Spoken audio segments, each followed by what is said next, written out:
Hey, it's Mark, RPM Tesla. Check out this great new product we have for the Aero wheels, the 18-inch Model 3 wheels. These are Aero Wheel Center Hubs.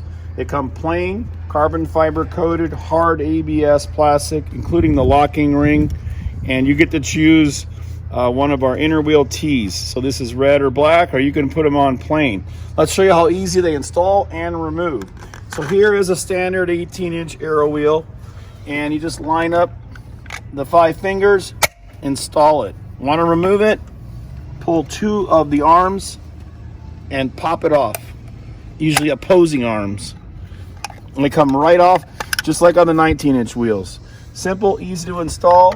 So we're going to put a red one on here, and this is a really cool design. Again, these are all glossy coated. We're working on matte, but most of the wheels, the gray wheels, are already a glossy coating, so we think glossy is the way most people are going to want it. So here's the T here, snap it on. That's it. Doesn't that look great? Forget those hubcaps, throw them away, and get the center hubs. They look great. Those 18-inch wheels look so much better without the plastic hubcaps on them. Thanks again.